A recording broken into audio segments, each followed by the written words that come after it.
There we go. Ladies and gentlemen, welcome to joining us. Jesus, my first time doing this. Ladies and gentlemen, thank you for joining us. My name is TJ Whitehead, powers taken, not given. I have the distinct pleasure of being joined by AtheisticDeist. How you doing today, buddy? I'm doing great. I'm doing good. It's a good day. Oh, it's fantastic. yeah, I know. Thanks so much for coming on. Before we get started, I got to ask about the name. How did the name Atheistic Deist come about, and what does it mean exactly? Because I'm at a loss here. Okay, so I went on a very long spiritual journey, I guess you would call it.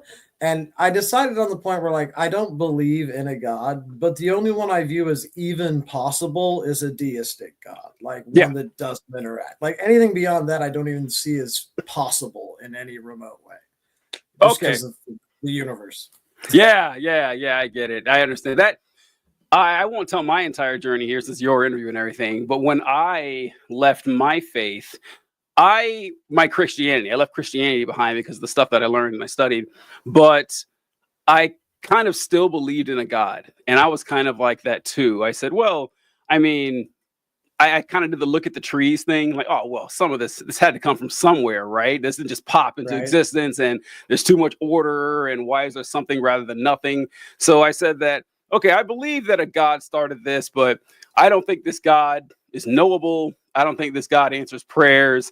I don't think this God has an amusement park set up for us after we die. I don't believe any of that nonsense. And then a few years into it, I started asking myself, okay, what is the difference between a God that has no interaction with nature or with people and a God that doesn't exist? Oh, wow, there isn't one, actually. I guess I don't believe in a God.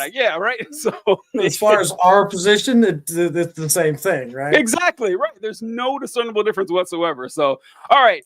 I brought you on because I've been wanting to talk to you for a long time. This is with this TikTok thing probably most likely coming to an end.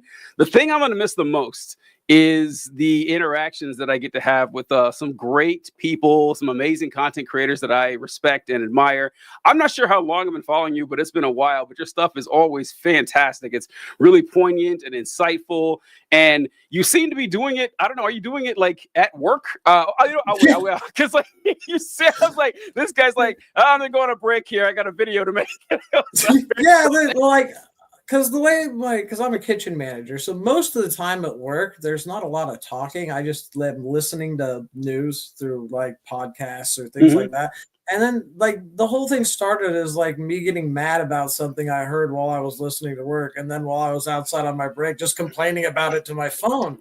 And then all of a sudden I got a whole bunch of followers of people who were like, yeah, that's kind of bullshit. It's great. If you guys haven't seen it, like he's very clearly at work. And I was like, all right, well, I guess this is it's kind of cool. All right, so I wanted to get people, and myself too, like associated with you and your story and everything. You talk about your spiritual journey. Can't wait to get there. So, can you tell us a little bit about yourself and where you grew up and what your influences were and all that? I had a very weird childhood. Like my mom was a lesbian, and so I never had I didn't meet my dad until I was like 14. So I never had my mom literally went and found a dude to have sex with to have a kid. That's okay. Like she had no desire to have anything to do with him whatsoever. And my mom wasn't religious, obviously, because being a lesbian that kind of pushes you away. But she's one of those who's like Christian, but like doesn't go to church because she thinks she's I do the Jesus thing, but not the church thing. One of those. And so I'd never had a God, you know what I mean? I was never raised. And the first time I ever went to church was when I stayed the night at a friend of mine's house, and he was a Catholic. And I'll never forget because I was like 8 or 9, and I went to church with them on Sunday morning. And I remember when they did the communion thing, like when my friend came back, I was like, "Are you guys cannibals?" Yeah. Because like when you don't know and you're in the back, you can't tell it's wine, and they don't call it wine. You know, they're like, "We're gonna eat some flesh and drink some blood," and I was just like, "I'm in the wrong place, man." And like, even if you aren't cannibals, why are you pretending to be cannibals? Why? What is the point of this? Yeah, it's very odd. It freaked me out. And when I was like 13, I decided I was gonna pick a God because I kind of felt like there should be one because everybody else seemed to believe in one. So I was like, I figured that whoever the real God was, he would have wrote the best book. Right. So I got every religious book I could get a hold of. And if you start reading religious texts, I don't care which one it is. Like I've read the Bible, the Quran, the Book of Mormon. I've read books on Buddhism. I've read books on Wicca and witchcraft. And if you read any of them, you quickly find out that this is all fiction made up by people. Like none of it, like even their own stories contradict themselves like within the next chapter or two. And then they tell you that it's a perfect being who created it. And I'm like, but I've read way better books than this that I know were written by people. Like you'd think God would have wrote like the best book. Like it would have been the most interesting, perfect book ever. It would never contradict itself. And then you find out like so many things where the Bible's just wrong. Mm-hmm. You know, like when it says the earth doesn't move. And you're like, well, that doesn't make any sense. And we're like, Jesus says that the mustard seed is the smallest seed. And they're like, well, that's not even close to true. There's like 1,000 seeds that are smaller than it. Like, and there's so many things where you're like, any perfect being wouldn't have screwed this up that bad. Yeah. And yeah. Once you come to the conclusion that if God's not perfect, he kind of can't exist. Yeah, or certainly not worth of worshiping and everything. Right? And like, yeah, it's like, oh man, I read so much to say what you mentioned there. So a lot of atheists, almost all of them, in fact, not all of them, but the lion's share that I know have done a great deal of study into religion. And I mean, not just like a specific religion, but multiple religions. And what's really funny is I guarantee that you've had interactions with believers of whatever faith, and you told them that same thing. Listen, I read the Bible, the Quran, the Bhagavad Gita, I studied Buddhism, all this stuff. I've studied a lot of religious texts. I'm not seeing anything there. And then they'll respond with, would you consider reading just one more? Because like I promise this one that I got, that's gonna solve all your problems. And it's like it's insulting because that's the only one they've ever read. But for some reason they're thinking that this is what's gonna turn around for you. Most of them have never read their own. That's the one that really kills me is the number of Christians who will tell me that's not in the Bible. And I'm like, the fuck, it's not. Like I can show you the chapter and verse. Like that, and it's just like I don't understand that because, like, okay, if I was a religious person, I would want to know every single rule that God ever thought of, and I would not break a single one. Like, if I was a Christian, I wouldn't eat meat on Fridays. I wouldn't touch anything with a cloven hoof. I wouldn't go anywhere near shellfish. You know what I mean? Like, I would have to throw away half my clothes because they're mixed fabrics. I mean, like, if you really believe that Yahweh is real, you should be paying attention because the dude's not exactly nice. You know what I mean? Like he's not exactly the friendly, chummy guy. Like he wants you to be afraid of him. Like his reputation precedes him in the wrath department. It really does. Like he makes it very clear. He you know, the thing is, so I did grow up, well, kind of. My family started going to church when I was about 10 or 11 years old, and we became like evangelical independent fundamentalists. That's what we were for a long time. And what I've noticed happens is that people believe this. They say, okay, the Bible says this is wrong, this is wrong, this is wrong, but they still sin. Sin. They do things that they believe are wrong, you know. And you do it enough and you realize, oh, I got away with it. God was watching. He didn't do anything. I guess he doesn't really care much about this one. I'm not going to brag about doing it, but you know, I'm going to do it for side until God decides to. I'm going to stay away from the big sins, like the big ones that are important to God. That's what they deserve, or the ones that they personally find detestable and icky and everything. And what I wanted to say too, that wow, man, your first experience with Christianity was going to a Catholic church. That's heavy. That's heavy. Because I mean, listen, I grew up I was like probably 20 years old. I've been a Christian for 10 or 11 years. And I was a Protestant and a Baptist. And I went to a Catholic church. It freaked me out. Okay, Catholic church is weird. It's so if you aren't born in this, the weird chanting and the rituals and the stuff, the smoke thing that they're swinging, it is creepy. Like, I was like, yeah, this seems like a medieval practice right here. This seems like a really ancient thing that people are trying to hold on to. They're speaking in Latin, and like in Protestant churches, you have like a songbook that you sing out of, and everyone sings and they can read the words. Yeah. They don't have those in Catholic churches. No, they just chant. They just chant. Yes, it's so weird, man. It's really. And then like you're right. So we did communion. Like pretty much all Christians do communion, but you do get some questions, like just going to Catholic church a couple of times, and you can't help but wonder some like basic level questions. There was a basin when we walked in filled with water, and it was holy water that they said. And I was like, so I said, what makes water holy? Like, how do you decide what makes the water holy? And you're like, well, the priest prays over it and blesses it, and that makes the water holy. And I was like, is there a limit on this? Like, can the priest like pray over an ocean, and now the ocean is like the holy Atlantic Ocean? Is there anything that we can do to stop? I don't know. It stops making sense. Like most religious stuff, we think about it for a long time. But one more thing, which you mentioned, that you kind of decided, well, a God must exist, so I'm going to research and pick this. I remember talking to someone, a friend of mine, and she had a child who was like 4 years old or something, and she was taking to church and everything like that. And I was just talking. I said, well, don't you think he's a little young to be indoctrinated in a religion? Because yeah, I was like, there's no way he can figure this out for himself. He's just being brainwashed into this. And I said, I recommended what you did. So don't you think maybe you should wait till he's a little older, when he can know what's going on and kind of make a decision? And do you know what she said to me?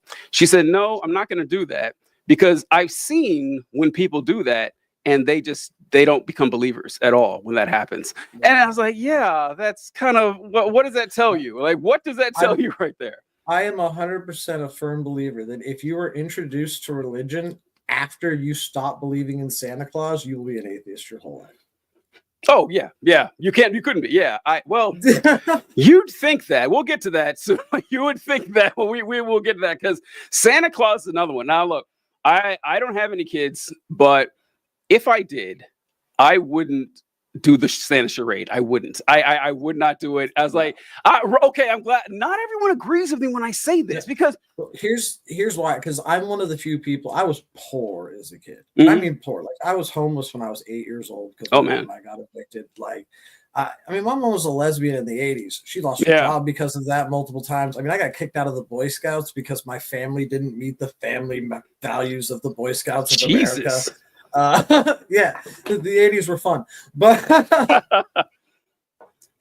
the thing that blows me away about all religious practices is that they're like, they all want money. Yeah, that's the first thing that every single one of them needs.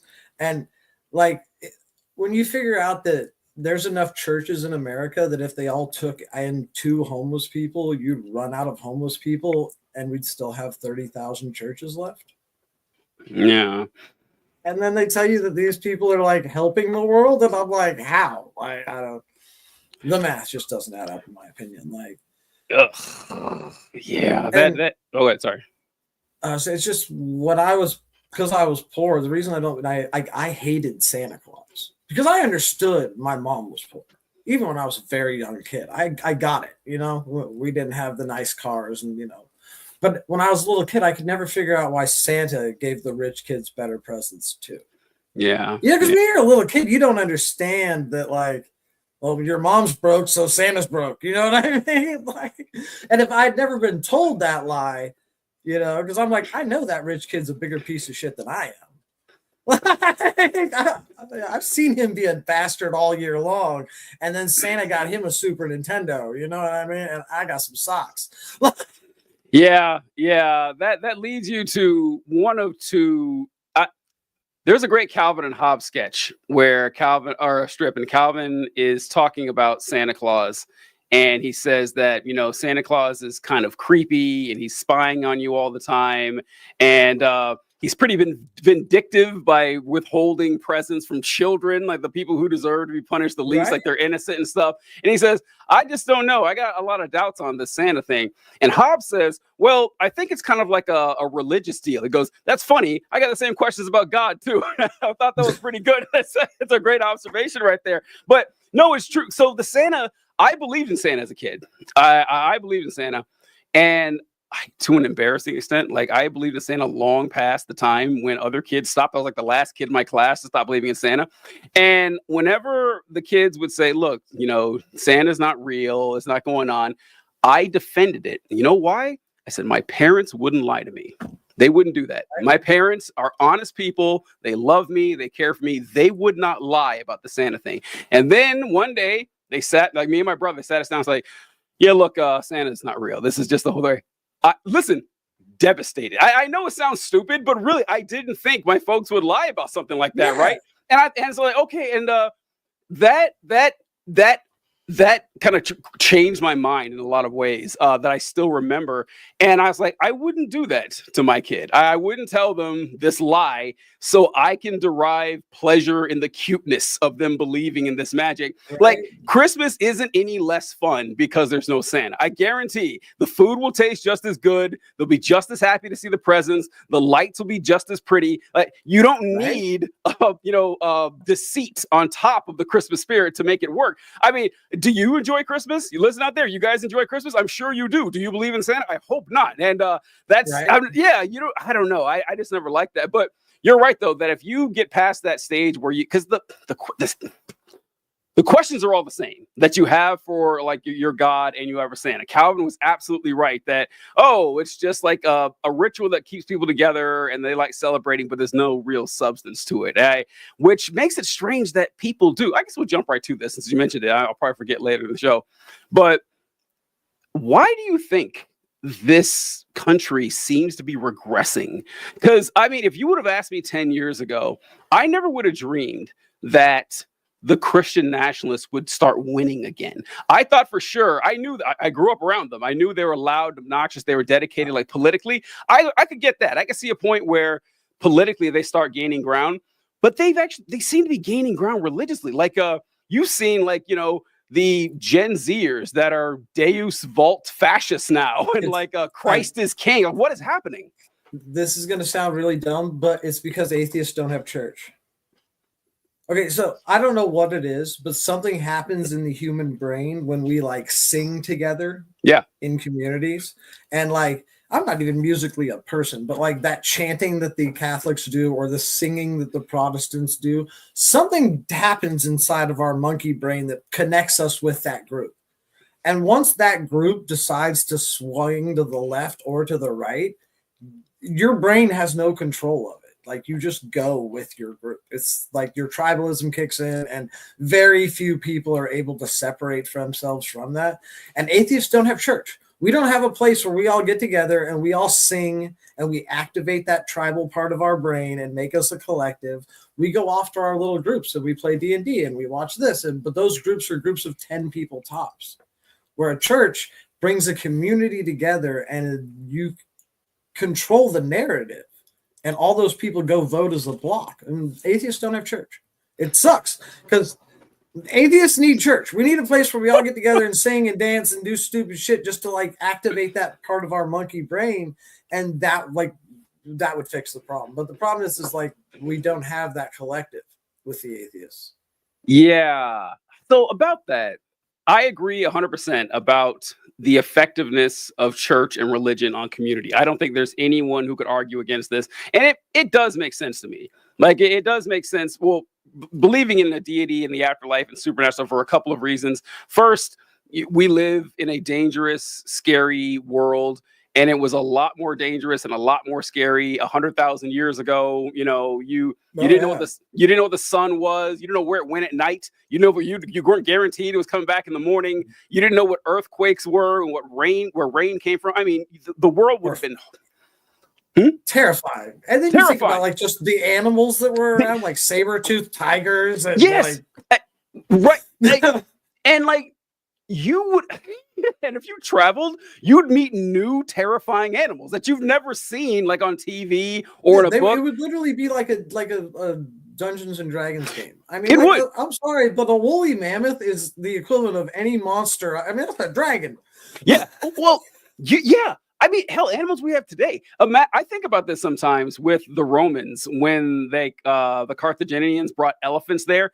Imagine if you'd never seen or probably heard of an elephant in your life, and you stepped out of your door and there was this 15-foot monster with giant hooked teeth, and it'd be or or a giraffe. I mean, just animals, like, I don't know, like, it would be terrifying seeing that stuff. So imagine being an ancient person back then and not knowing anything. And it's okay, well, of course magic is real. You see it every single day. And then also, what you mentioned with community is that one of the best parts about religion is that you can bring people and bond them together when they otherwise had nothing that they have in common. Like if you and I were from two different tribes in the African savannah 200,000 years ago, we're not related. We don't know anything about each other, and we meet each other.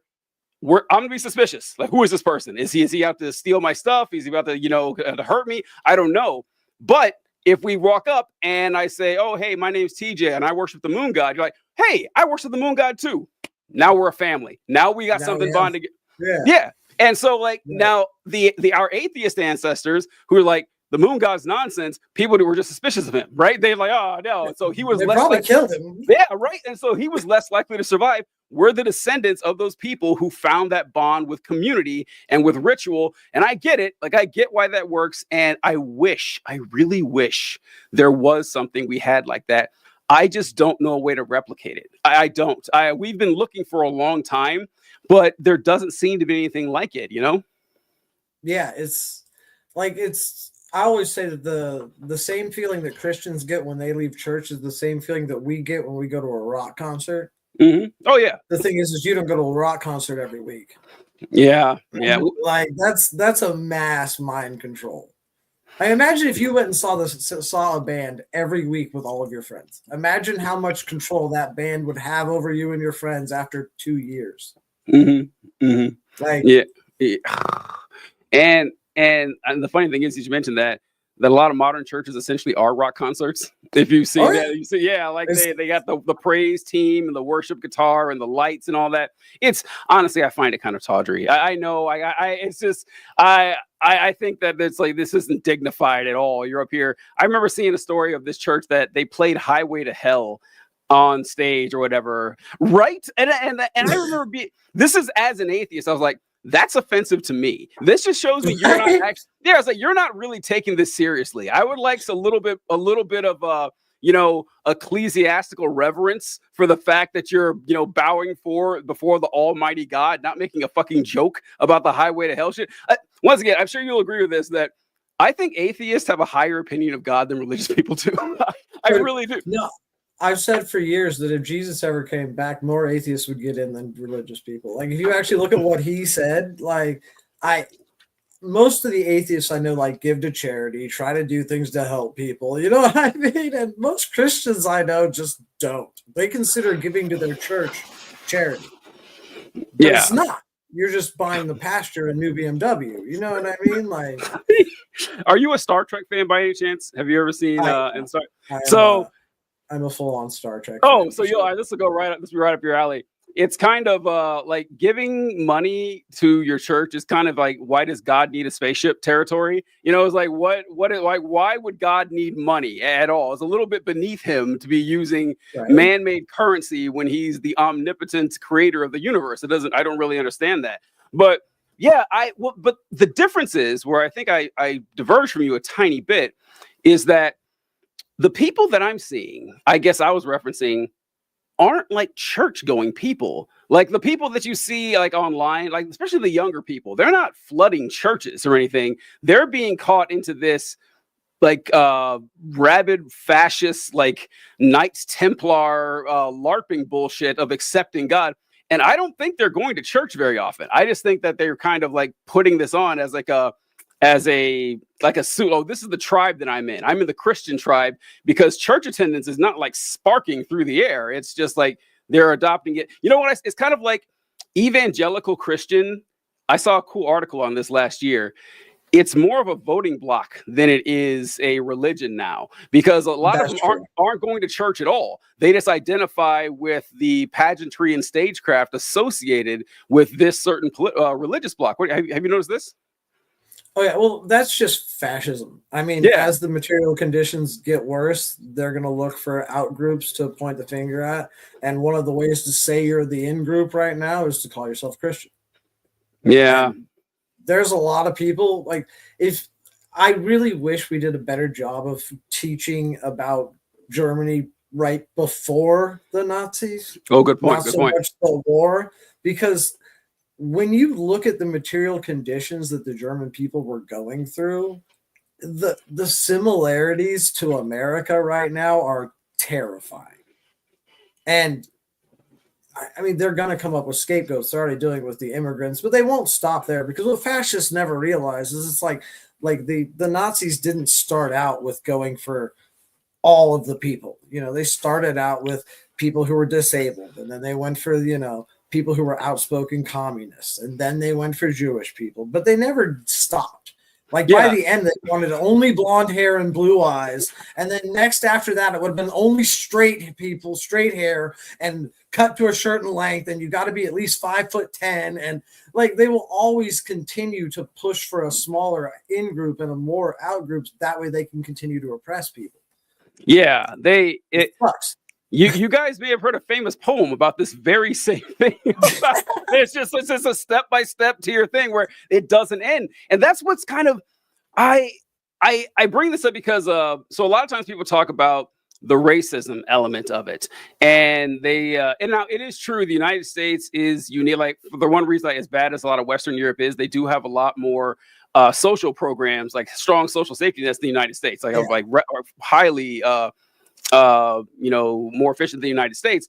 And one of the primary reasons that we didn't in the United States is because of racial tension that they didn't, that they didn't necessarily have.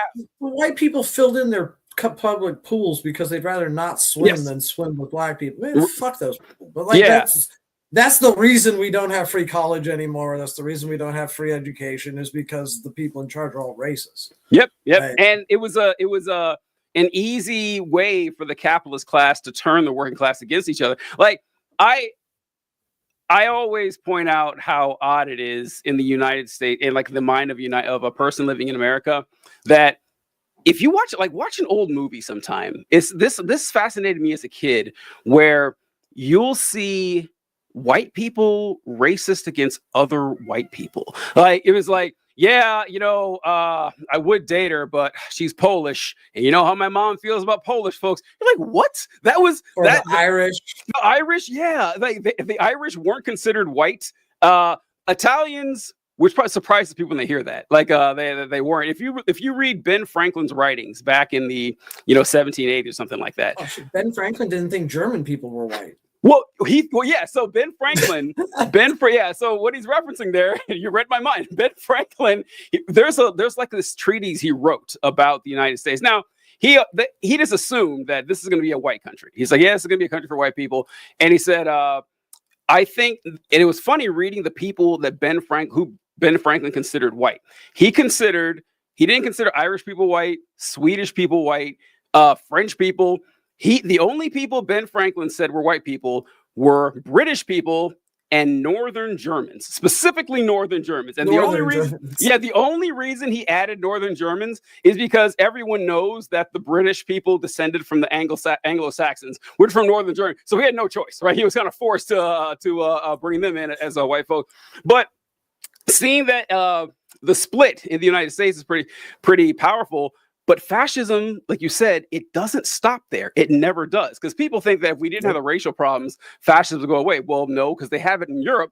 And you will find dividing lines very quickly. They will make them up because the group has to get smaller and smaller. And I don't see how everyone doesn't realize that. I really don't. I'm kind of surprised that people buy into this. What's it called? The nationalism thing. I remember learning that nationalism was bad, like in 7th grade in a Christian school. They said, well, World War I happened because of nationalism, so that's bad. And now people are just open nationalists. No shame in it at all.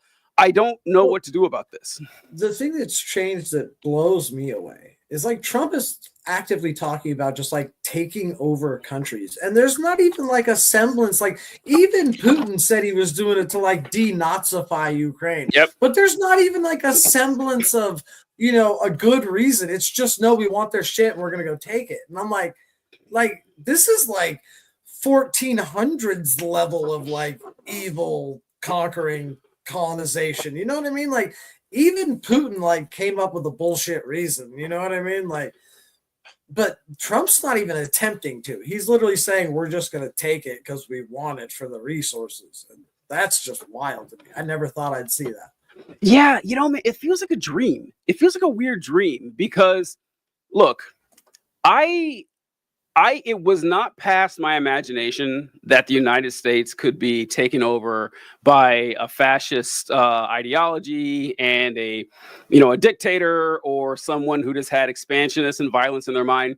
I didn't think that was impossible, but I thought if it happened, it'd be through someone more competent, right? Or Right. someone, right? Like that's the one that gets me. It really does. Because look, say what you want about the like the medieval aristocracy or whatever. I have no love for them whatsoever.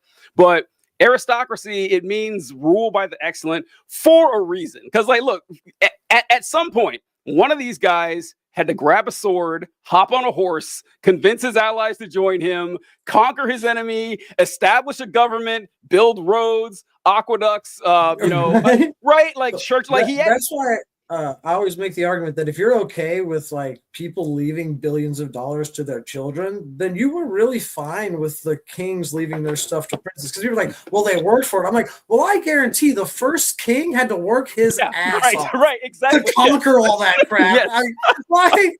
Yeah, he works for it, so he gets to leave it to his kids, right? It's the same thing. Like, man, you read my mic and was like, yeah. Look, his shithead kids, who knows? They could have been good, could have been bad, or whatever. The first guy did something. The rest of them, no. That's that. I can't guarantee that at all. There's no, like, Trump is not that. Like, Trump is, no person is deserving of a cult, but no one is less deserving of a cult than Donald Trump. Or maybe Elon Musk. And both of them have cults. And but to be fair, look at Hitler. Hitler was not a competent person. Hitler was very competent people. Yeah. Like if you read Mein Kampf, it's like a belligerent slide of idiocy. Like it is dumber than the Bible, and that's saying something. You know what I mean? That's true. This is true. All right, that is a fair point. From if you read about Hitler and everything, didn't seem to be an impressive guy at all. Kind of lucked his way into it. I will say the one thing that he does seem to have over Trump, he did seem to be like an emotional, effective speaker. I don't speak German. I don't, so I can't tell what he's saying. It just sounds scary. German's always sounds before I knew who Hitler was, but Trump doesn't even have that. Right, Trump doesn't even have. I mean, I guess he's funny. He's kind of funny, and like he makes like clever jokes, not clever, but interesting jokes at times. But he doesn't seem to be a motivating individual. But people will they have separated themselves from their families. One guy got shot at Trump's rally, all in service of the least impressive intellect I have seen on the national stage in quite some time. Yeah, it's wild. Like. The cult that is built behind him, I never would have expected. I never would have expected to see that for any political figure in America. Like, there's a good 20 to 30% of this country that trust Trump over their own family, and that's wild to me. It's kind of scary because even the Nazis didn't have that. You know what I mean? Not on the worship level like this. I mean, there's people who literally think he's the second coming, and the in Trump we trust folks and everything. And I saw a poll the other day, and it was to the American populace in general and to Republicans, Democrats, and independents. And the poll question asked, if Donald Trump decided to suspend certain parts of the Constitution, would you be okay with it? And 36% of Republicans said, yeah, I'd have no problem with it. At 30, that's not a majority, but that is a massive number. 36% of the Republicans say, yeah, if Trump wants to. And he said he would do it. He said it multiple times, yeah, the Constitution needs to be suspended for this reason. And January 6th, I know it's funny making fun of libs for January 6th and how much they hung their hat on it, but I got to say, the January 6th thing, I would have figured that people would have been turned off to Trump. The eating the dogs, eating the cats would have been turned off to Trump. And that's kind of the part that I am kind of stuck in this position where, as bad as the country was, I always thought, well, we're better than that. There's no way we're actually that bad. Yeah, right. It's just like, I know we're bad. You know, there's a lot I thought once he got, found guilty of 34 felonies. I mean, like, I was like, there's no way we're going to elect a felon, right? Like, the American people aren't going to like do that, right? Yeah, they are. Well, that's the thing. That's where I kind of get stuck, because clearly what we did, we can criticize the Democrats for the bad decisions they made for it not working, and I do all day long. I'm gonna still keep doing it. But I also got to reevaluate what I'm doing, because that doesn't seem to work either, right? I thought for sure that, us saying, well, hey, look at this awful stuff. Look at what he said. Look at how this guy is a goddamn fucking moron. And he got like the same amount of votes, slightly more votes than last time. It didn't deter them. They say, no, we're still, it wasn't even that. I can see them saying, well, we don't like Harris or whatever, but no, they went out of their way to vote for Trump. And that is, I don't know, it's like trying to figure out this reality that these people are going to be around the rest of our lives and they're not living in the same universe that we are, is kind of depressing. Well, it's kind of weird because have you ever read 1984? Yeah.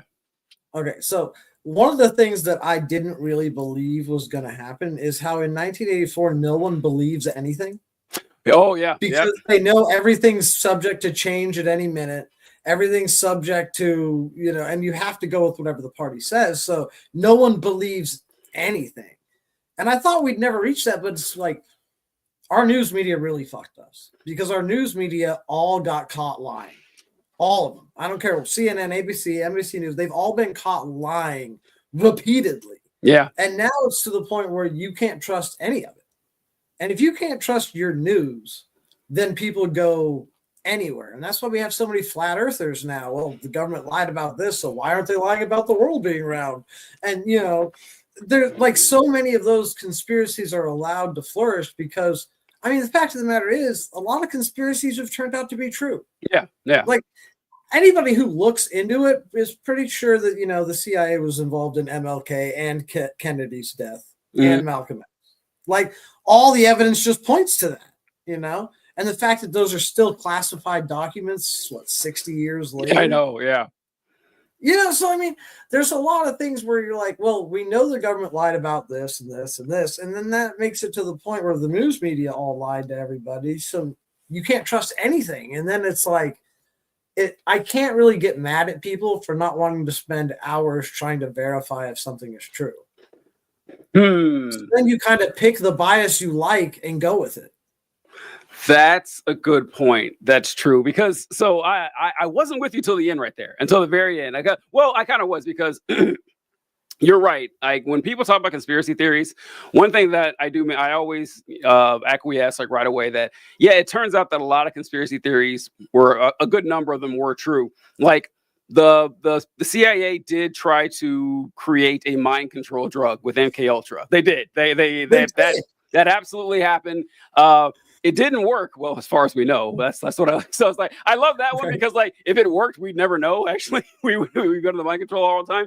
But the CIA's been involved in smuggling drugs, in buying illegal weapons, assassinations and stuff, and trying to overthrow 100 countries. Yeah. And so the thing is, though, that what I get that, like, yeah, conspiracies have happened, but a lot of people don't seem to understand the fact that if you can't pinpoint the material interest of the party involved for the conspiracy falls apart. It's nonsense at that point. It's like, there's a difference between saying, yeah, not CIA, but the United States government exaggerated or entirely made from whole cloth the Gulf of Tonkin incident because they wanted to continue the war in Vietnam, because they wanted to defeat communism, because Russia was, an equal superpower with the United States, and they're involved in the Cold War. All right, that makes sense.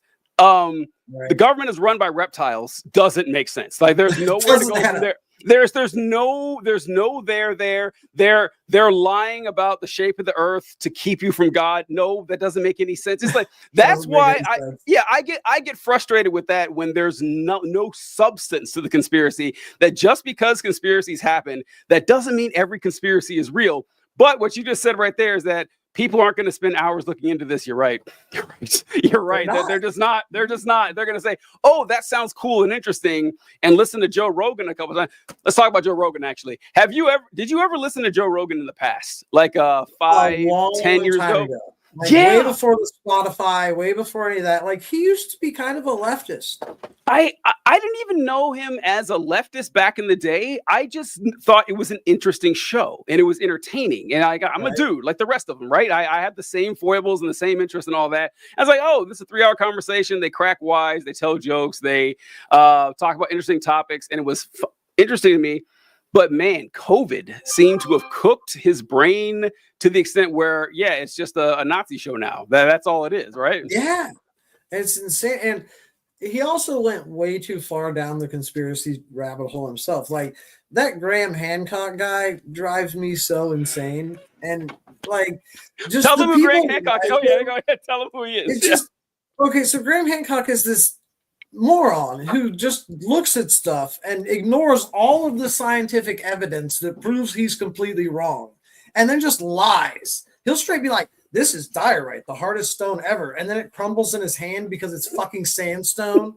Like, and there's so many times like this, and the guy just like is just a liar. He pretends to be an archaeologist. He has no training in the subject whatsoever. He's never been on an actual archaeological dig. He's never done any of that. He just looks at shit he doesn't understand and then makes up some conspiracy about some ancient civilization.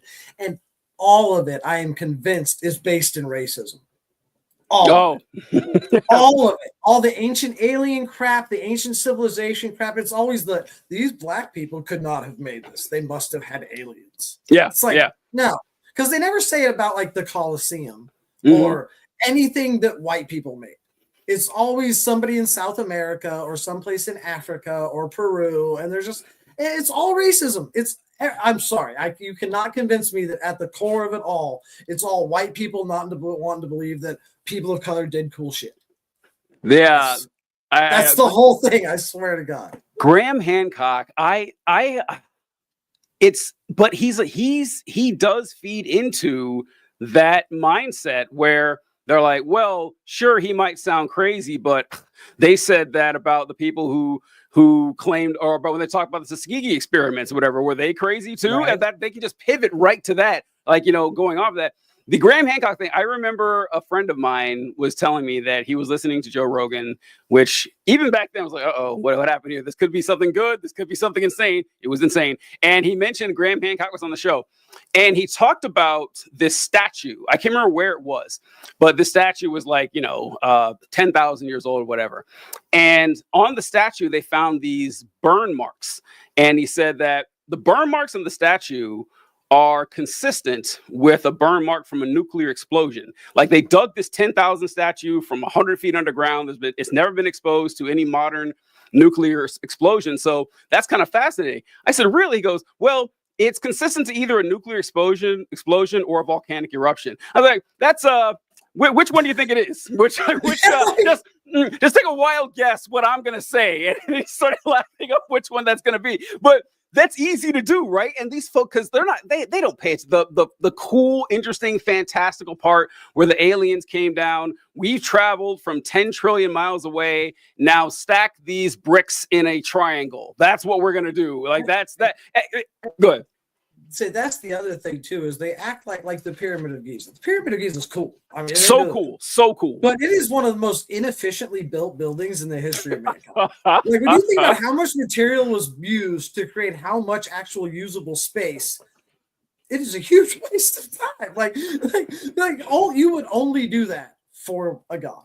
That's the only people who would waste that much energy on something that inefficient, right? Well, it's either that or a time machine, man. Like, come on. Like, it's what? I mean, come on. Like that. It's obviously some sort of time machine they have built there. I remember people talking about, actually, Neil deGrasse Tyson said this, who's not one of my favorite guys, but that's a different story. But Neil deGrasse Tyson, he was mentioning someone's talking about the pyramids, and they say, isn't it interesting that you find pyramids in Egypt and you find them in Central America and you'll find them in Asia? You'll find all these ancient societies, they seem to have a love for pyramids. He goes, well, I mean, maybe, but the pyramid is like the most stable shape you could possibly build. That you could build 100 buildings, only the pyramids are left, right? They're the only ones left standing. Right. So yeah, but it's a lot cooler to think there is some sort of global interconnected alien network bonding this shit together. And if you're not interested in critical studies or critical thinking, that's you go for the dumb thing. And I just think these folks are part of the same relatively intelligent mammalian species that I'm part of, right? Like, I'm not some Superman here or something like that. They should be smarter than this. I expect more from them. And I guess I made a mistake. I guess I have. They really let me down here. Well, I blame that on just the fact that our education system was designed to turn us into factory workers. You don't say. Like, the whole system was designed by the Rockefellers to turn us into factory workers. It's not even like, I mean, that's why there's a bell that rings. There's even a bell. I love it. There's even a bell. I always point that out. Yeah, that's so great. You move from station to station with a bell. And yeah, the education system. Now, listen, I'm a big fan of public education. Obviously, I'm not like some like conservative guys like, oh, we need to shut it down and let the parents teach their kids and they won't be able to because they're at work. It's obviously important. However, just because the system came with 150 years ago or whatever doesn't mean we need to keep it right now. And the education system is built to create efficient workers. It's not necessarily built to make critical thinkers. It's like, hey, we need to make you a productive member of society. You need to take orders, sit still, and not rock the boat too much. And if we find out that you're talented, or if you're talented in that area, like, school rewards people who can take orders, who can sit still, who can listen, you will succeed. They will reward you. They'll hand it to you. If you're anything different than that, they will shit on you from the time you're in first grade, and then you graduate. People have been shitting on your whole life and not expecting anything from you, and you're probably not going anywhere because you're not useful to the capitalist system, which also kind of sucks. Yeah, they don't want you asking too many questions. No. If you ask too many questions, then you're not a productive member of society, because we just need you to do what you're told so that the capitalists can take their percentage. Yeah. And if you show that you have like a high aptitude or something like that, you're going to be crafted into something like, okay, we need to make sure to get a hold of this person and definitely make sure that they're bought into this system so they can perpetuate it after we're gone. All right. So on that topic, when did you find yourself getting politically active or politically motivated? Well, it's funny. I was very politically motivated when I was like 15 and 16. Mm-hmm. But I was like a borderline anarcho-capitalist, which is funny. Like, I was a Ron Paul revolution kid. Yeah. Like, not even joking. I stood on the side of the road in the little town I lived in with Ron Paul signs in 2012. And like, the thing that got me was like, I actually went to a libertarian gathering because I was always into libertarianism for the freedom aspect of it. I've always believed that the thing that produces the most freedom for humans is what we should go with. Yeah. And it had never occurred to me that, like, well, if you don't have food, you don't have freedom. If you don't have a place to sleep, you don't have freedom. You know what I mean? Like, the basic necessities of life. And I had always been a libertarian because at the time I thought the government just kind of screwed things up. I hadn't read very much at this point. And then I went to a libertarian gathering. And I don't know if you've ever been to a libertarian gathering, but don't go. It's just a bunch of racists. Like, and the thing when you look like me and you show up to a libertarian gathering with, I had the yellow shirt with the snake on it and the don't tread on me. Don't tread on me. Yeah. Everybody there just assumes you're a racist. Yeah. And so then all of a sudden you fucking find out real fact, oh, this is just like a Klan meeting. Yeah, I'm going home. You know what I mean? Like, so my mom was a lesbian. That's not what I wanted to do with libertarianism at all. And that kind of opened my eyes. And then I had this friend of mine who's a communist, and he made a point to me that kind of like broke my brain. We were talking about communism, and I was telling him how evil it was and all that. And he asked me, he said, have you ever read anything from a communist, or have you just read things that capitalists have said about them? Mm-hmm. And he was right. I'd never read like Marx. I've never read the Communist Manifesto. I'd never read any of it. You know what I mean? And so then my brain kicked in and I had to read it. And so then I started with reading Capital, which do not start reading Capital. Like that book is a lesson in economics that will make your brain hurt. Like it just will. But I tried reading Capital and I got through it, but didn't really learn as much. As it's more of a critique of capitalism. And by the end of it, you're kind of like, yeah, this doesn't make sense. And then I read the Communist Manifesto and I started getting books I got Mao's Little Red Book. And then the more I read about it, it dawned on me why capitalists tell you that communism makes sense on paper. Because it really does. Because it does. Like you start reading it and you're like, well, this makes a lot more sense than like some billionaire like watching us all starve and fight over scraps. I'm just like, the math here, maths. Yes. Yeah. Yeah. The I so much say libertarianism, but I want to start here first. Is that I always find it side splitting when I hear libertarians say that, well, communism looks good on paper, but it doesn't work in real life. Libertarianism doesn't even look good on paper. Like it doesn't. Like horrible. When you said you were a libertarian at 15, I think every man on earth was a libertarian at 15. I swear it must have been that way, because I remember being 14 years old and I was thinking like, well, listen, of course the company that sells the most should get all the money and all the power. They can do whatever they want with that. Who am I to step in their way? Yeah. You don't think, I would say like libertarianism does make perfect sense if you stop and think about the problems in the world for 5 minutes and not 1 second longer. Because if you do it 1 second longer, it collapses like the house of cards that it absolutely is. Right. And it's really hilarious to hear them talk that, man, I tell you what, if the government just got out of our way, we could all prosper. And like they would be the next Jeff Bezos. Like, no, you would be a slave to one of the 4 trillionaires on planet Earth. That just like the rest of us, that's what would happen. And they all think that Uncle Sam, because they're taxing their income at 21%, is just destroying the economics of the United States. It's like, folks, there's a reason there are no like libertarian countries where the government's like, nope, no taxes. We're just gonna just give it. You see what happened in Venezuela? Argentina. Argentina. That's it. Yeah. Argentina. Yeah, and go ahead.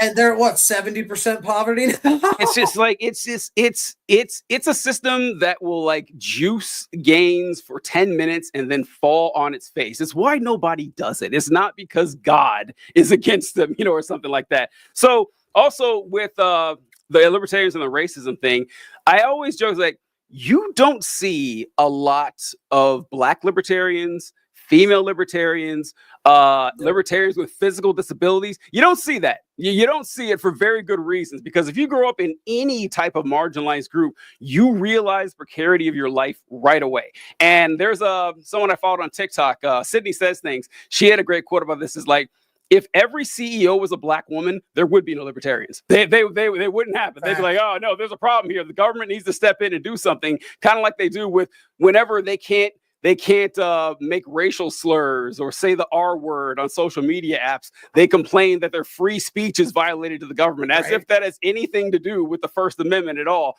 But yeah, I was kind of wild on that. But what made you decide to start making? Well, I was going to ask what made you start making content, but that was just kind of on a whim. You said, right?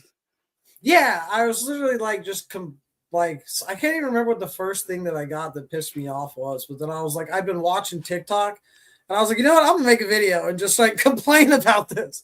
And then I made a video like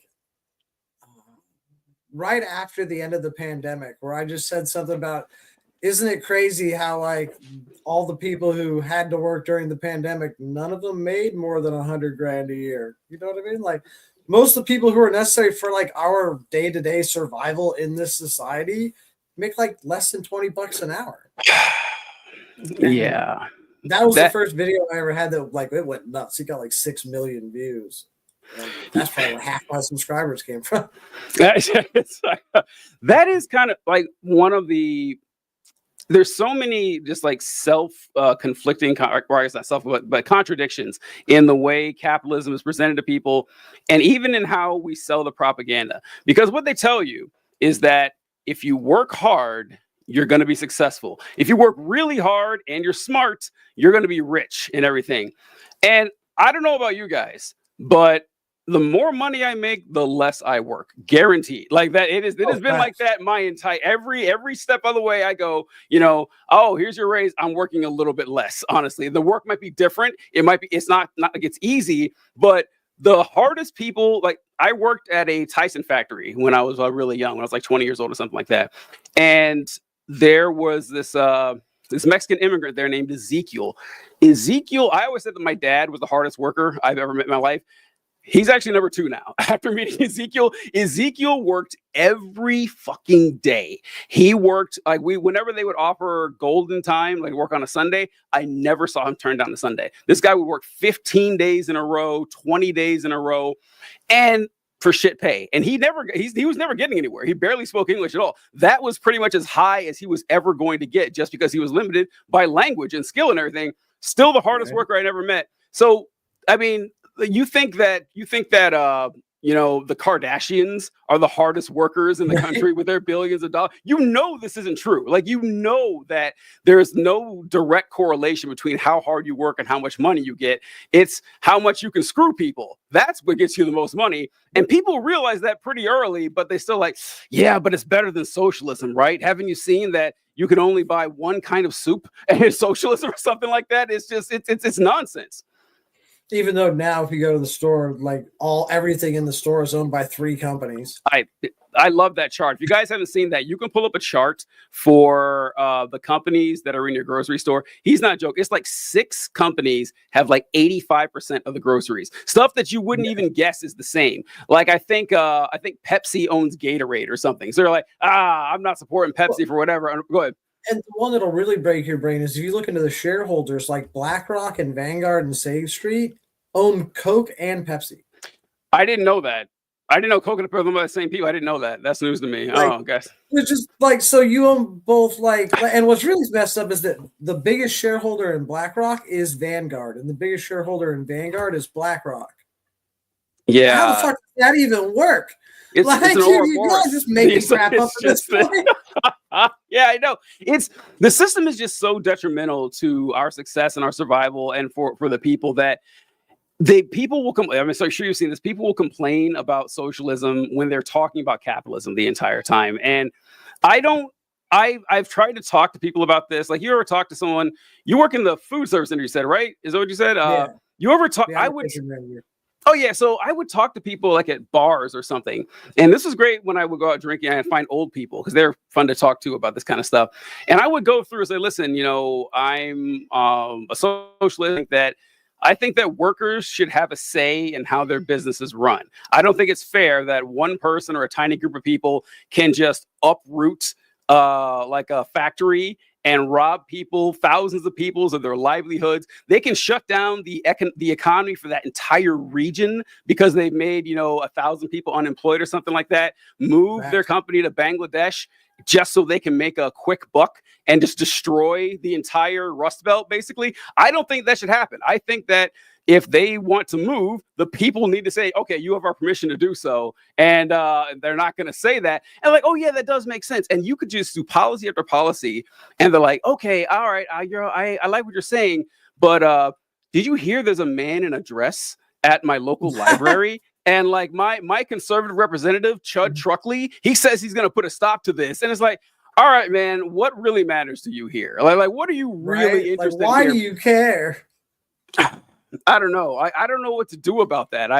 Because I don't know.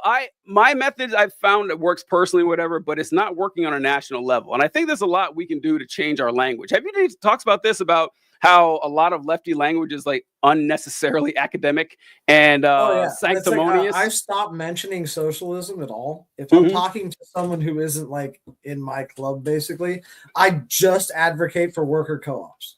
Yeah. You will have a right-wing person right there with you about how great worker co-ops are and how the employees owning the means of owning the business is the best way to go about it, because they'll never vote to outsource their own jobs, and they'll be right with you until they figure out that is the workers owning the means of production. As soon as you say it like the workers owning the means of production, that's communism. Yeah. It's literally the same thing we were just agreeing on 2 minutes ago. Yeah, I think Oh, I have two thoughts on this. First is I agree that we have to change the way the one thing that I tried that seems to work pretty well, I focus on family values. I stick to that, where I say, listen, you know that having a baby costs $1 million, just to have the baby, let alone raise them. And if you're under 40, good luck buying a house. Hell, if you're under 50, good luck buying a house. You probably haven't done it yet. You're not going to just find $400,000 lying around to buy a house. Getting married is costly and expensive, but you need two incomes to kind of survive on this planet. Certainly, if you want to have a child, if you decide to have that child, the kid's gonna go to school. Both parents are gonna work. None of you are gonna see each other until 6:30 that night. Yeah, if the kid has like baseball practice, you may not see that kid till 7 p.m. You will do this for 18 years. Next thing you know, that kid's an adult. Childhood is over. You have spent no time with that kid whatsoever. I want to make it so that one person can support a family. I want to make sure that I have guaranteed maternity leave, guaranteed paternity leave. I want child tax credit so more people can afford to have children. That's what I'm going to focus on doing. The Republicans, their solution is you had a kid, congratulations, get your ass back to work. You need to work. They're focused on making you work more. I'm trying to make you work less so that you can spend actual time with your family instead of at work. I think that's a good way to kind of go about this and just hammer the family part. Make the Republicans tell you what they're going to do that would allow you to spend more time with your kids. I'd love to hear that. I would love to hear their solution on how we're going to make it easier for you to have kids and give you more time with them. Their solution is to ban women from the job site. Yeah, right. Yeah, I know. Women can't work anymore. If you ask them, they'll be like, well, we just don't let women work anymore. We don't let women have credit cards or bank accounts. And then they'll have to be subservient and they'll have to have a man to do anything. So, that's literally their answer to this whole thing, the whole population decline that's coming. Yeah, but that couldn't work because you couldn't afford to have the kid anyway. It wouldn't solve it. I don't know. It wouldn't solve the problem at all. And my second thing would amount in a little bit of subterfuge. Folks, I am mostly not joking when I say this. We need to run for office as Republicans. We need to do it. We do. We need to just say that same speech I gave right there. I am focused on family values. I want to bring the family together. You will win half the Republican vote just off that and charisma alone. That's it. Just say that. Don't talk about any other issue. And maybe I would sprinkle in Satan is coming after your kids and I'm here to stop him. And the Republicans will start cheering. They'll love it. They'll love all of that. And if it worked 25% of the time, we could just infiltrate the Republican Party we only got to be there for a little bit and then start flipping it around because the Democrats. You only got to win the primary. You only got to win the primary, right? Because other people aren't even going to know. You go to a red district, they're done. They're voting red anyway. Exactly. That's why I'm only kind of joking about this. That if you have a personality, if you can talk to a crowd, if you have, a double-digit IQ, go for it. You're going to beat the average Republican, 10 out of 10 times. So why not? Especially in a rural area? Because you could just go knock on enough doors to meet the person in person. Yeah. Some of these rural areas don't have a lot of people in their district. Yeah, they won't even know. So I don't know. We got to try something because our current plan is not working. All right, so elephant in the room here. What are your thoughts on the TikTok ban? You for it or against it? What do you got to say? I am massively against it, and the whole idea is so stupid. Everyone has our data. We all know that the only reason that they even care is because of the country and because of Israel. That's it. That's the only reason that they care about TikTok is because AIPAC has paid all of our politicians to do as they're told. You can't convince me it's anything else. Nothing else makes. They're not going to make Chinese spies out of us because of a fucking dancing app. It just doesn't make any sense. It's just that they can't control the narrative. Yeah. Yeah, it is funny whenever they would always say, well, TikTok is really dangerous because of all the data being collected by the Chinese Communist Party. And it's not right that Chinese oligarchs get access to all of the Americans' data. Only American oligarchs should be able to access all of Americans' data, right? It's never made sense to anyone. And this is too I don't know what's going to happen. It looks like it's going to be banned and everything. But if what I think I made a video talking about this very thing, that if Donald Trump like cuts a deal or something to rescue it in any way, like his approval rating is going to skyrocket. Just another unnecessary fumble by the Democrats. And I said this, and people got so mad at me as they said, "Oh, so you support Trump now? All he has to do is save TikTok." No, I'm not supporting Trump. I'm just acknowledging reality. Right? All right. That's it. That's all. Good. But like the single mom who has been making her living on TikTok for the last 3 years, when it goes dark on the 19th, if Trump comes in on the 20th and it goes back up, she's voting for fucking Trump. She will be she could be a Republican for the rest of her life after that. And we're not saying that's the right decision. We're saying that's what's going to happen. That people have a hard time deciphering predicting an outcome and endorsing an outcome, right? Either we're and I'm not saying I want that to happen, but I see the progression of events. You know, it makes sense. It makes sense to me, and like the biggest problem is to me is that people I said that, well, you know, the Democrats' fault on this, like, well, you know, it was a Republican bill. Fuck you. All right, fuck you. Yeah, sure, it was a Republican bill voted for overwhelmingly by Democrats in the House. The Democrats controlled the Senate. It wouldn't have got through the Senate without Democratic support, and Joe Biden signed it. What do you want me to say? Well, what do you want me to say here? I'm so sick and tired of people saying like, oh, don't criticize Joe Biden and everything. He's a big boy, all right? He's the fucking president of the United States. The buck stops with him. It doesn't stop with some random Republican congressman who drew up this bill. He has the veto pen. Yeah. I don't know. It's just I don't get it. But the replacements are what people are going to go to. I saw a lot of people were saying try this app and this app. I think I saw you do a video on Redbook. Is that what it's called? Red Note. It's funny in the App Store. It's called Red Note, but if you translate the name of the app directly, it's called the Little Red Book. That's hilarious. That is hilarious. I was like, okay, I'm gonna download this. That is hilarious. That is hilarious. Yeah, I've heard a lot of people talk about it. It seems like, you know, it's Chinese TikTok. All right. That seems redundant, but all right. I'm sure it's going to get banned. I'm sure it'll be banned, but like the idea that there's millions of people making it is kind of making their accounts there is kind of a fuck you to the U.S. government. I respect it. I do. Yeah, anything we can to do that. You mentioning the Little Red Book. So I was in China back in 2003, and I remember going to Mao's mausoleum. And I went there. It's huge. It's this massive structure. And you walk in, and the only thing in there is like Mao's body, just like in like glass or something. And so like it's somber, it's quiet, and you walk through in line and you go up to the body and you view it and everything, and you kind of process it and step out. And I kid you not, you step out of the door into a gift shop. It's like immediately into a gift shop, which was just jarring to me that you had like this somber procession past this guy who's been laying in state for decades now. Hey, here's a gift shop. And there's a bunch of Little Red Books in there. I'll never forget, like they were just selling the Little Red Book. And I thought that was, whenever I hit a Little Red Book, I think of walking to that gift shop. I'm pretty sure I bought one too, but who knows where it is now. But all right. What do you think is going to happen? So we mentioned earlier on about the cults that have been growing. Like there's the religious ones, and then there's the inexplicable political ones around like Musk and Trump. And there's also the militias, which are insane right now. Mm-hmm. Like them country boy militias are. I mean, they're basically brown shirts in waiting. Those guys.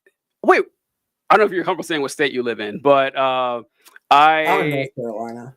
Oh no shit! I was born in North Carolina. I was born in what's now Fort Liberty, and I'm sure there's plenty of them down there. But I remember a bunch of them in Missouri, and these guys, they go play soldier. I was like, you guys can actually join the real army, right? Like, you can do that anytime. They don't want to do that, though. They don't want to do that, right? They don't want to do that. You got to run and stuff in the real army and everything. But yeah, and they always said the same thing. They always said that they're big Second Amendment guys and everything. And I'm fine with Second Amendment. I'm not that kind of guy. But it's like there's like, well, we got to get together and make sure to have this militia ready, and so we can fight the government in case it becomes tyrannical. It's like, buddy, the government is already tyrannical, right? It's already that. It's never not been tyrannical, right? You guys say it all the time. Like, you militia guys say the government's tyrannical every day. You don't do shit about it, right? You don't. The government, like the police, can kill you anytime they want with no repercussions at all.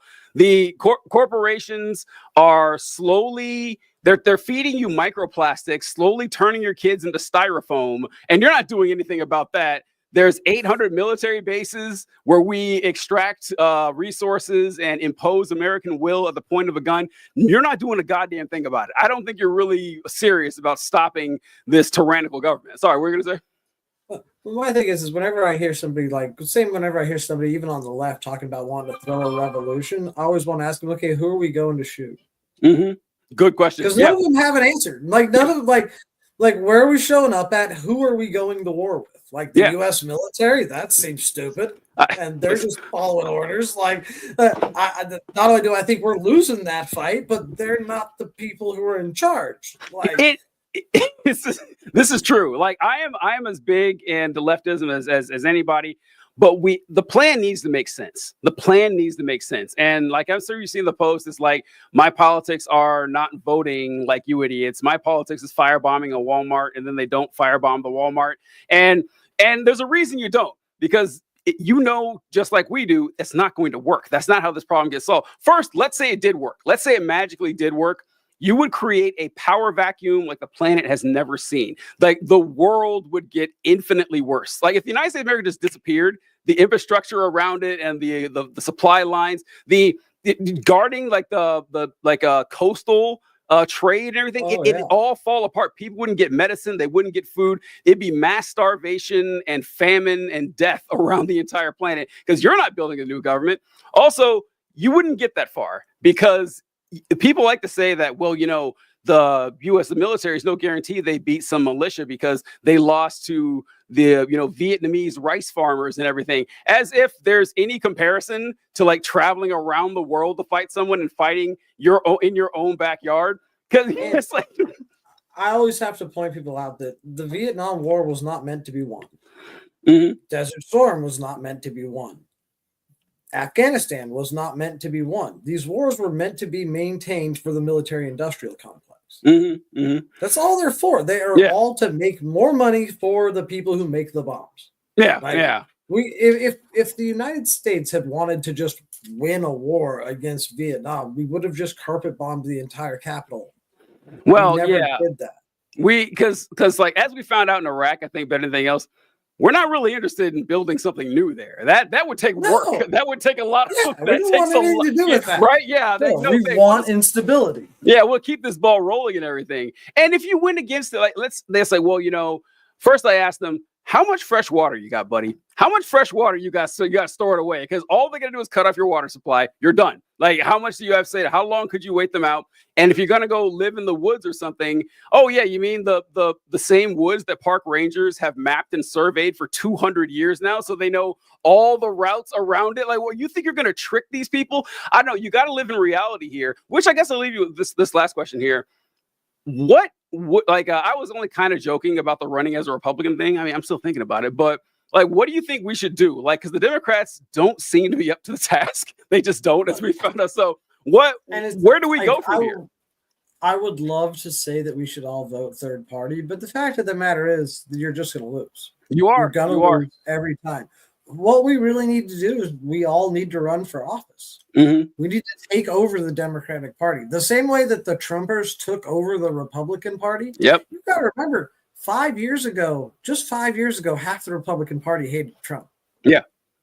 But once enough of them got into power, the rest of them just fell in line. And the Democrats would do the same thing. If you could get 30% of Democrats to be leftists, outspoken leftists talking about wanting to do good things for the American people, the rest of the Democrats would have to fall in line. Yeah. Yeah. The thing is that's a lot of work and and that's assuming we get to vote next time, which who knows that. well, this is so saying that after the election, I tried my best to rally the troops the best I could, and like talk to people and get them, because a lot of people were despondent. But I said, look, I get why. I feel kind of down about it too, but we have really short memories here. You remember 2012 when the Republicans thought Mitt Romney was going to win? They all thought it's eerily similar. They all thought the polls were wrong. They thought that like the energy was behind Romney. Like they knew they get it, and Romney got his ass kicked. And the Republicans, they actually said, we're doing a party autopsy. We're going to change. The Republicans were destitute. They thought it would be 50 years of Democratic rule. They won 4 years later. And they've been, honestly, their hard work paid off. And that's one thing, too, that we really got to get at it. We have to stop thinking of like the sexy titles and everything. We need to like hit on the ground. Like, say what you want about the Republicans, but they put in the fucking work. The conservatives, like since the Civil Rights Act and everything, they have hit the ground. They were like, we're getting in school boards. We're getting, mayors. Yeah, they're taking over judges, mayors, school boards, like all of that shit matters. It matters. All of that shit matters. Like, and most Democrats that I talk to couldn't tell you who their senator is. Nope. It's and like, let alone who their state senators are. People forget most states actually have a Congress and a Senate in the state too, and people have no idea who these people are or when the elections even are. Yeah. That's where you find the real sickos, by the way. The state Senate. Oh, yeah. In the Indiana General Assembly, I saw the Republicans there. Like, I'm an atheist. Well, I was an atheist until then because I saw actual demons in the state Senate with the Republicans there. They were just monstrous. But that is where. And if people get disillusioned by like electoral politics, like we get it. If you want your vote to really matter, vote in a local election. Your vote means a ton for your local elections. You can do a lot of work there if you don't want to get involved yourself, but make your voice heard. So I don't know, like if you had to predict like the next couple of years, or let's like 4 or 5 years, I'm under the impression that things are going to get a lot worse. Honestly, for the next 5-6 years before they start getting better. I'm still optimistic it can get better, but the near future looks pretty rough to me. Not just because of Trump, but because of just the society in general, honestly. Yeah, I think it's bound to get worse, and the degree of how much worse depends on Trump. Like, if he decides to actually invade another, like one of our allies, I mean, we're entering a level of insanity that I don't know if we'll ever come back from. Like, I mean, could you imagine if Trump actually sent troops to Greenland? What is up with that? What is up with his Greenland fascination? He's brought it up his last term. Where he's like, I want to buy Greenland. And we're like, why? I generally don't know why. I can't give a good reason other than the only theory I have is that Trump created the Space Force, which sounds cool, right? Like, it sounds cool, like creating a space. Unnecessary. For those of you wondering, the Space Force is officially the 5th branch of the United States military. The people were already there. Like, Space Command already existed in the military. Trump just turned it into its own branch inexplicably. But the only thing that I can think of is like, because Greenland's like an allied nation. You don't need the shipping routes or the military stuff there. It's like Trump, maybe he just likes doing stuff that puts him down in history. Like, oh, I created the Space Force. Oh, I had the 51st state or something like that. I don't know. I know this is dumb, but I think it's because he wants to be on Mount Rushmore. Oh. And the only people on Mount Rushmore are people who increased or stabilized the size of the United States. Oh, I didn't. Huh. Yeah, it's Washington, Jefferson because of the Louisiana Purchase, and then Alaska and Canada. Lincoln's on there because of uniting us from the Civil War, and then Alaska and Canada is why Teddy's on there. I'll be damned. Alaska and Hawaii. I didn't know that. Well, So, all right. As dumb as that is, I think that's why. I think Trump just wants to be on Mount Rushmore. That's wild. I don't know. I don't know. We'll see what happens here. But anyway, like, thanks so much for joining us, man. I appreciate it. Where can the folks find your work for now, at least? Where can they find? I'm still on TikTok until you know what's up, and then I'm also on YouTube, and I'm on Red Note until they ban that one. Good stuff. That's appreciated. All right, folks. Thanks a lot. We'll catch you next time. All right, let's close out here. Bye.